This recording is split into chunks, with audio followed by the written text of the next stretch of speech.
हरिओम प्रणाम मित्रों। भगवद गीता जी के 6ठे अध्याय पर हम चिंतन कर रहे हैं। 46वें श्लोक में भगवान श्री कृष्ण अर्जुन को डायरेक्ट आज्ञा देते हैं, तस्मात् योगी भवार्जुन। तस्मात् इसलिए योगी भव, अर्जुन तुम योगी बनो। इसके पहले इसी श्लोक में भगवान कहते हैं कि उनके विचार से तपस्वी से भी अधिक योगी श्रेष्ठ है, ज्ञानी से भी अधिक योगी श्रेष्ठ है, और कर्मिभ्य कर्म करने वाले से भी योगी श्रेष्ठ है। तो हमारे मन में विचार आता है कि अगर योगी ही श्रेष्ठ है तो फिर भगवान तपस्या क्यों करें, अरे ज्ञान की बात क्यों करें, कर्म क्यों करें, योगी ही बने ना। ये बात कैसी होगी पता है कि कोई अगर कहे कि 5 रोटियां खा के मेरा पेट भर जाता है, 5वीं रोटी खाने के बाद अगर मेरा पेट भरता है तो डायरेक्ट मैं 5वीं रोटी ही क्यों न खाऊं। ये बोलना जैसे नासमझी का है ना, वैसे ही ये बात है। भगवान कहते हैं कि सिर्फ तपस्वी योगी से श्रेष्ठ नहीं है, सिर्फ ज्ञानी, और यहाँ पर ज्ञानी माने शास्त्र का ज्ञान रखने वाला, सिर्फ ज्ञान का अर्जन करने वाला, ज्ञान दान करने वाला, शास्त्र का ज्ञानी जो है वो भी योगी से श्रेष्ठ नहीं है, योगी के बराबर नहीं है। और जो सिर्फ कर्म करता है, वो सकाम कर्म भी हो या निष्काम कर्म भी हो, सिर्फ कर्म करने वाला भी योगी जैसा नहीं है। सिर्फ तो भगवान इस योगी किसे कहते हैं? तो भगवान ने अभी तक हमको ज्ञान योग बताया, कर्म योग भी बताया, भक्ति कैसे करनी वो भी बताई, लेकिन भगवान यहाँ पर योगी किसे कहते हैं? तो हमको एक ध्यान में लेना है कि सिंपल एकदम सीधी सादी भाषा में योगी वो है जो भगवान से जुड़ने का प्रयत्न कर रहा है, जो स्वयं को भगवान से एकरूप करने के लिए साधना कर रहा है। तो उस दिशा से, उस अर्थ से विचार करें तो इस श्लोक का अर्थ, इस 46वें श्लोक का अर्थ ध्यान में आ जाएगा हमको कि शरीर मन के स्तर पर सिर्फ कर्म ही करते रहें, उस कर्म से भगवान को जुड़ने का प्रयत्न न हो या भगवान से जुड़ने की मनीषा भी ना हो, तो फिर वह कर्म सांसारिक वस्तुओं की तो ओर ही हमें ले जाएगा। तप भी आगे इसके बारे में भी चर्चा करते हैं। और ज्ञानी यहाँ पे जो कहा है भगवान, तो ज्ञान योग संपन्न साधक की बात नहीं कर रहे हैं, जो सिर्फ ज्ञान का अर्जन कर रहा है, नित्य नए पाठ करते रहता है, नई नई बातों को सीखने का प्रयत्न करता है, उसके बारे में देखेंगे एक एक करके। तो तप के बारे में भगवान कहते हैं, अच्छा तप क्या है थोड़ा सा हमें तो पता है, लेकिन वो तपस्या जो होती है, जंगल में जाके लोग बैठते थे, साधक उस समय वैसे वैसा तो अभी हम कर नहीं सकते। तो हमारे लिए मैंने चिंतन किया इसका कि मेरे लिए तप क्या हो सकता है। तो भगवान कैसे मैं शरीर और मन के स्तर पर काम करूं कि मैं तुझसे जुड़ूं। तो भगवान ने थोड़ा सा इंडिकेशन दिया कि अगर तू निष्काम कर्म नहीं कर सकता है, क्योंकि मैंने भी सोचा निष्काम कर्म करने के लिए, सेवा करने के लिए कहाँ जाऊँ बाहर में। तो भगवान थोड़ा इंडिकेशन देते हैं कि तुम अपना काम स्वयं भी करो ना, तो भी ये निष्काम सेवा हो जाएगी। तुम अपना स्वार्थपूर्ण काम करने के लिए दूसरों को अगर बाध्य न करो तो भी ये तुम्हारा निष्काम कर्म हो जाएगा। सही है, पर्सनली मेरी ही बात करता हूँ मैंने देखा है कि आदत पड़ गई है हमको, मुझे भी, कि प्यास भी लगी है ना तो उठ के पानी पीने का मैं आलस कर जाता हूँ। सोचता हूँ कि ठीक है, कोई ना कोई आ जाएगा, मेरा काम तो सो के नहीं रहता, मैं कुछ ना कुछ मेरा काम चलते रहता है, तो तब तक ठीक है ना, कोई आएगा तो पानी मांग लूँगा। भगवान कहते हैं तुझ में जो शक्ति है, हाथ पैर जो तुझे दिए हैं, उनसे कुछ काम करना। ये बहुत बड़ी बात है। भगवान कहते हैं मैंने जो तुम्हें फैकल्टीज़ दी हैं, जो शक्ति दी है, उनका अगर तुम अच्छी तरह से उपयोग ना करोगे, स्वयं के काम के लिए भी नहीं करोगे, तो सोचो कि कभी अपंगत्व आ गया तो तुमको अगर शरीर का, तुम्हारे हाथ पैरों का उपयोग नहीं करना है, शक्ति का उपयोग नहीं करना है, तो फिर व्हील चेयर पे आ जाओगे तो फिर क्या है, तब तो मांगना ही पड़ेगा सबसे कुछ। तो भगवान कहते हैं तप का मतलब बहुत बड़ी बात नहीं, लेकिन अपने स्तर पर तुम तप का विचार ऐसे करो कि तुम स्वयं का काम खुद करो ना। और एक बात है, मैं पूजा करता हूँ आश्रम में, तो दूसरा भी एक असिस्टेंट है, वो बाकी की पूजा करता है, तो एक पूजा मेरे जिम्मे है। तो पूजा तो मैं क्या करता हूँ, बाकी सब तैयारी करके रखते हैं लोग, और फिर मैं वहाँ पे जाके सिर्फ उपचार करता हूँ, षोडशोपचार जो भी है, पंचोपचार पूजा।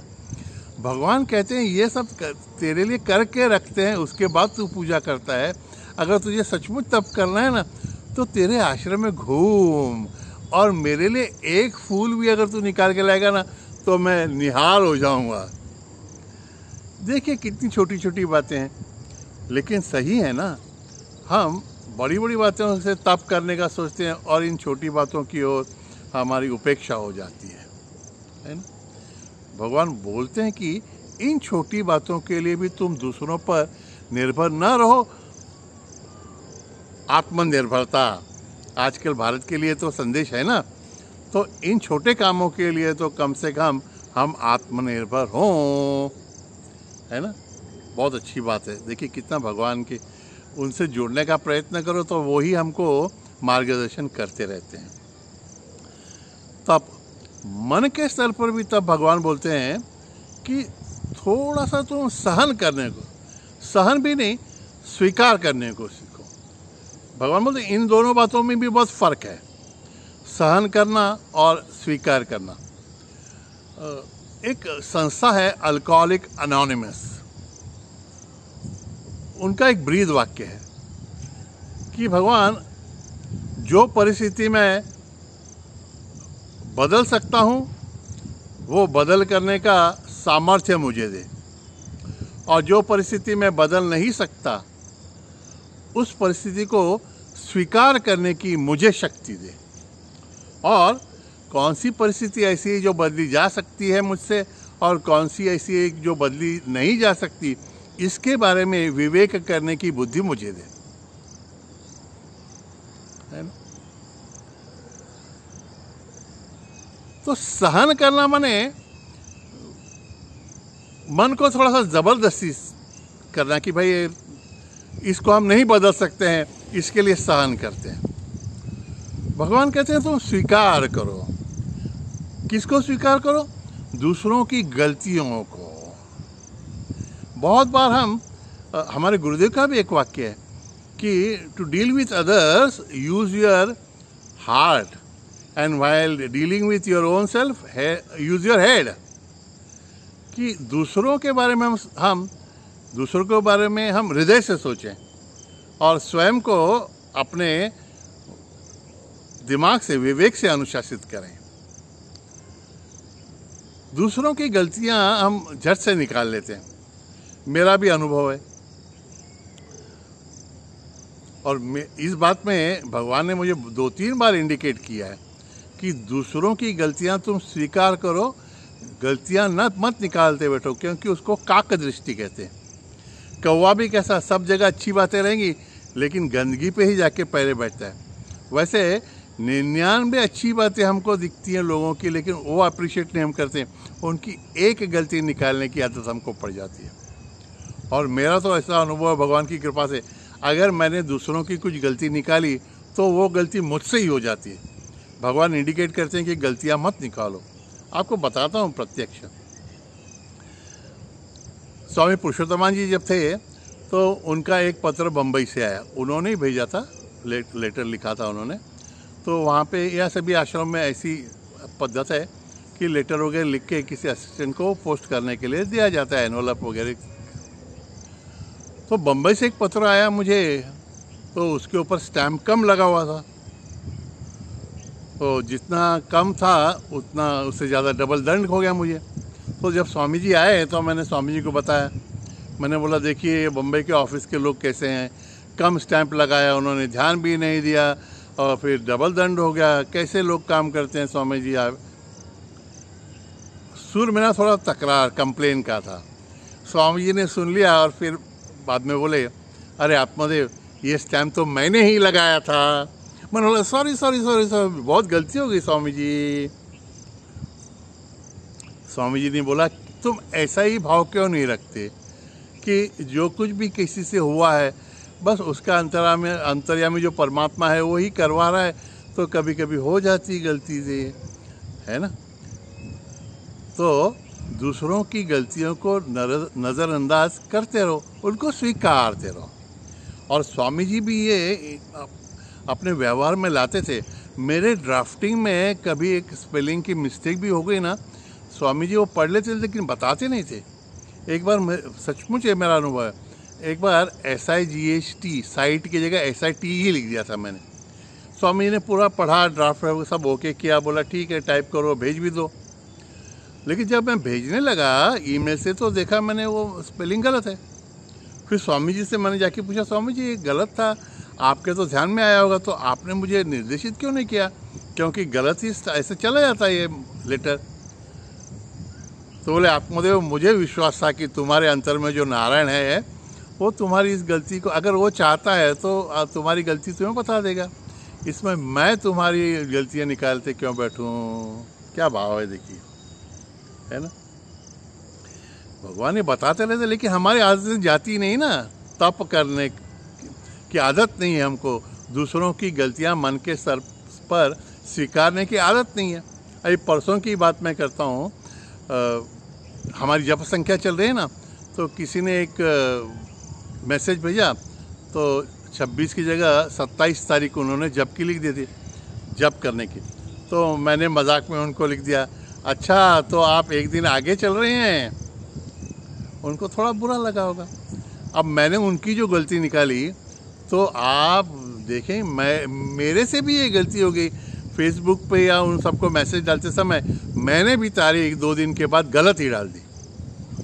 भगवान बताते हैं कि तुम अगर दूसरों की गलतियां निकालोगे ना, ये नुक्ताचीनी करते बैठोगे तो तुम भी इसमें फंसोगे। तो तब हमारे मन के स्तर पर ऐसा है कि दूसरों की गलतियों को हम स्वीकार करें। हाँ आवश्यक है तो बताएं, और लेकिन बताने में भी सौम्यता होनी चाहिए, है ना। और वो भी अगर सामने वाले को अपेक्षित हैं तो। ज्ञान के बारे में यहाँ पे जैसे भगवान ने कहा, ज्ञानी के बारे में नहीं कह रहे, हम लोगों को एक आदत पड़ जाती है। मैंने भी देखा है, अब बाकी दूसरों की क्या बात करूँ, मैं मेरी बात करूँ। मुझे तो पहले बहुत आदत थी, हफ्ते में 2 दिन मैं अपने बुक स्टॉल पर शहर में चला जाता जहाँ पे आध्यात्मिक किताबें मिलती, और आधा 1 घंटा वहाँ पे देखते रहता, कुछ किताबें चुन के लेके आता और मेरी लाइब्रेरी में भरता। कितनी किताबें भर के रखी थी, उसमें से कभी कभी कोई किताब पढ़ ली भी जाती थी, लेकिन ऐसा लगता था कि और पढ़े। तो हमारे सद्गुरु ने एक बार बताया कि सिर्फ ये पढ़ते रहने से, ज्ञान का अर्जन करने से कुछ उपयोग नहीं होगा। माने जैसा यथार्थ अपेक्षित है वैसा उपयोग नहीं होगा। इस ज्ञान को तुम आत्मसात करो, इस पर चिंतन मनन करो, और दूसरों को बताते समय भी यह भाव तुम्हारा नहीं रहे कि उनको ये पता नहीं है इसलिए मैं बता रहा हूँ।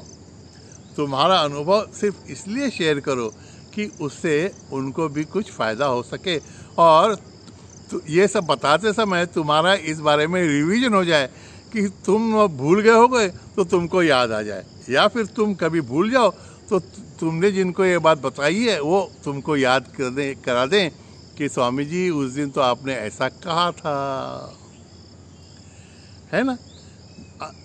ऐसा नहीं हुआ ना तो फिर एक हमको आदत पड़ जाती है, ज्ञान की बहुत बहुत बातें हम करते रहते हैं। अरे बहुत सा हम खाएंगे और पचाएंगे नहीं तो क्या हो जाता है, पता है ना आपको। वैसे लोगों को आज जो बातें सुनी पड़ी वो बोलने की आदत पड़ जाती है, और फिर ऐसा हो जाता है कि आज कुछ बोला ही नहीं, आज किसी चर्चा ही नहीं की, तो फिर वो ज्ञान जो है वो तकलीफ देने लगता है। भगवान कैसे, ऐसा भी नहीं होना चाहिए। और कर्म, भगवान कहते हैं सकाम कर्म तो नहीं ही नहीं, निष्काम कर्म भी अगर भगवान के लिए नहीं किया गया तो उपयोग नहीं है।